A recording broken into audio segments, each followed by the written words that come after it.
Do you know what it means to have everything stripped away in a single day? I do, and my name is Job, and this is the story of my great fall. I was the greatest man among all the people of the East, blessed beyond measure. In the land of Uz, I commanded 7,000 sheep and 3,000 camels.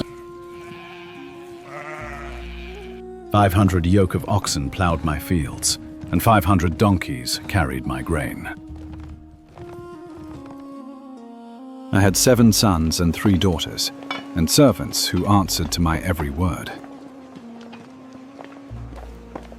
But more than wealth, I feared God and turned my face away from evil. Have you ever feared that your greatest blessings could vanish like smoke in the wind? When my sons would feast together, I would rise early to purify them with sacrifice. Perhaps my children have sinned, I thought. Perhaps they have cursed God in their hearts. I offered burnt offerings for each of them, hoping to shield them from divine judgment. Then came the day when my sons and daughters were feasting at the oldest brother's house. A messenger burst through my gates, his face pale as death, his voice trembling with horror.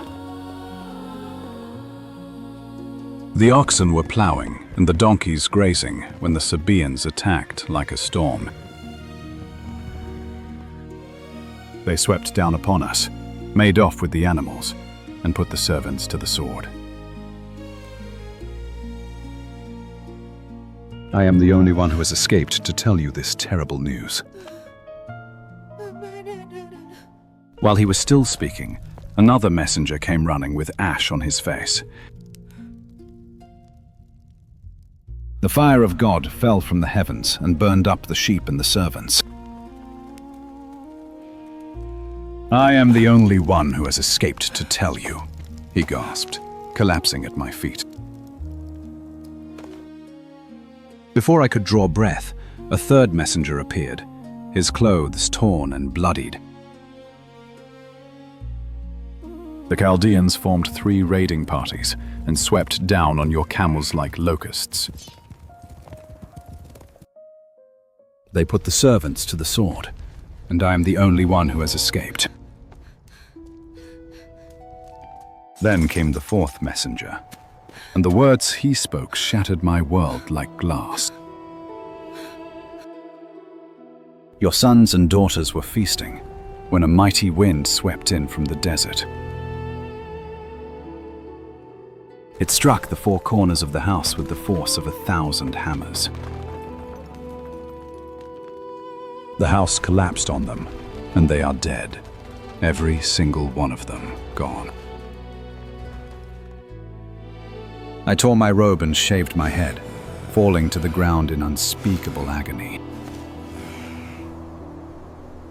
My greatest fear had come upon me like a thief in the darkest hour of night.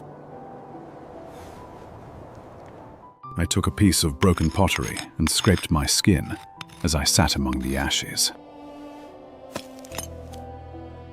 My own wife looked at me with eyes empty of hope and said bitter words. "Are you still maintaining your integrity?" she asked. "Why not curse God and die now?"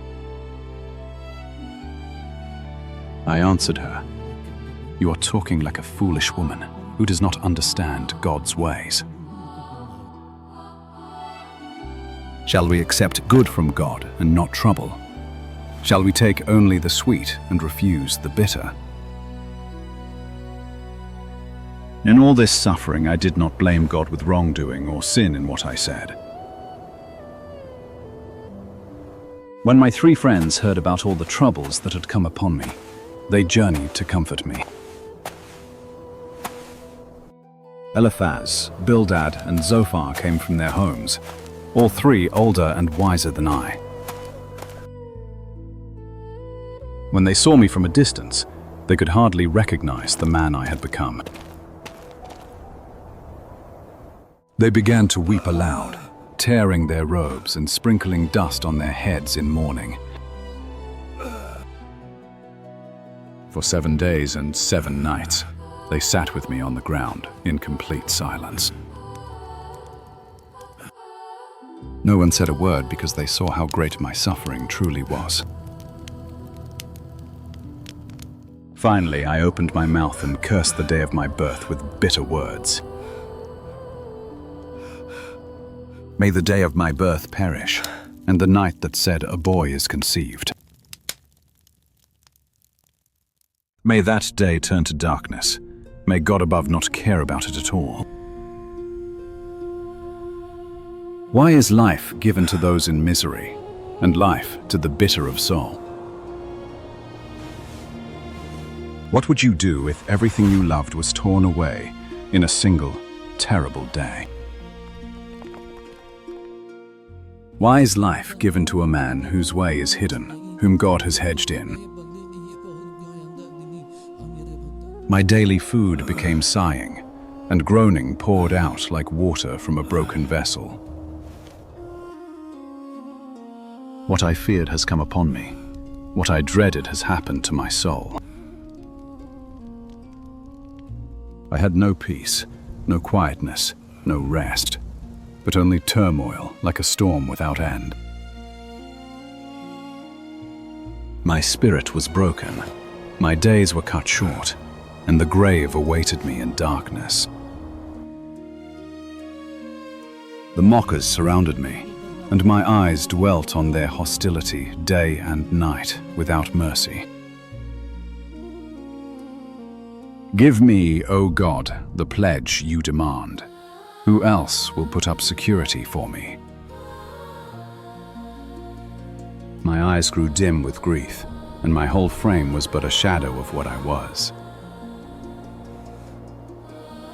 My 3 friends spoke words they believed would strengthen me in my deepest suffering. They gave me their understanding of why God allows people to suffer such terrible things. Their belief was that I was suffering because I had done something terribly wrong in secret. They repeatedly encouraged me to admit my wrong and repent so God would bless me again. Eliphaz concluded that my pain must be due to some sin I had enacted in the shadows. Bildad and Zophar agreed that I must have performed evil to provoke God's righteous justice. Bildad even supposed that my own children brought their deaths upon themselves through their sins. Zophar replied, with words that cut deeper than any sword could ever pierce my heart. Are all these words to go unanswered? Is this talker to be vindicated before God? You say to God, my beliefs are flawless, and I am pure in your sight. Oh, how I wish that God would speak and open his lips against you now. Know this, God has even forgotten some of your sin in his great mercy and patience. If you put away the sin that is in your hand, you will stand firm without fear. You will surely forget your trouble, recalling it only as waters gone by in the past. They assumed that my troubles were the sure sign of God's judgment upon my hidden wickedness. But I feared God and shunned evil, and my heart knew I had walked in integrity. I grew weary of their words and told them, doubtless you are the only people who matter. Wisdom will die with you, but I have a mind as well as you do. I am not inferior to you, who does not know all these things you speak. I have become a laughingstock to my friends, though I called on God and he answered me. I desire to speak to the Almighty and to argue my case directly with God Himself. You, however, smear me with lies.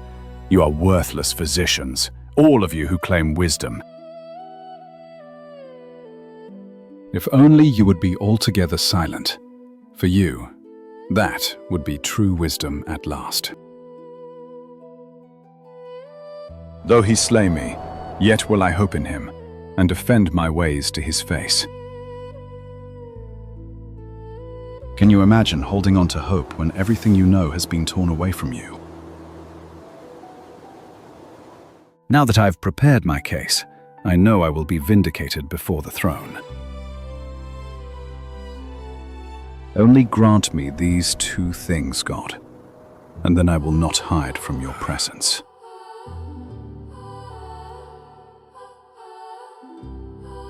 Withdraw your hand far from me and stop frightening me with your terrible terrors and judgments. Then summon me, and I will answer, or let me speak, and you reply to me. Finally, the Lord stepped in, speaking to me from the heart of a whirlwind and storm. Who is this that obscures my plans with words without knowledge or understanding of my ways? Brace yourself like a man. I will question you, and you shall answer me now. Where were you when I laid the earth's foundation? Tell me if you truly understand creation. Who marked off its dimensions? Surely you know. Who stretched a measuring line across the void? Have you ever given orders to the morning, or shown the dawn its place in the sky?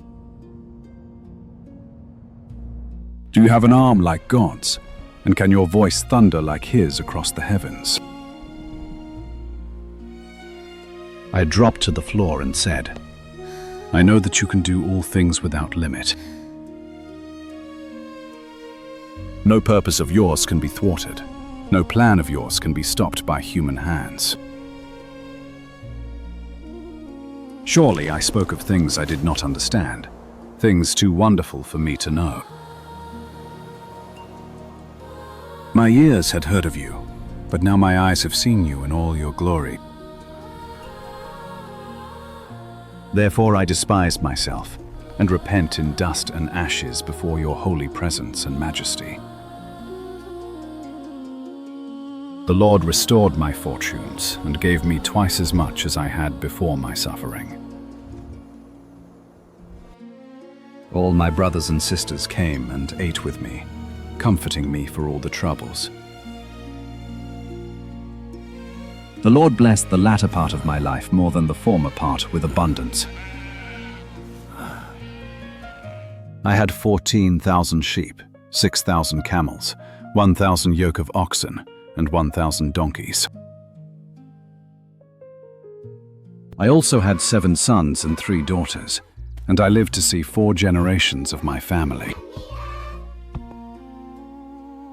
What if the suffering you face today is not the end, but the beginning of restoration?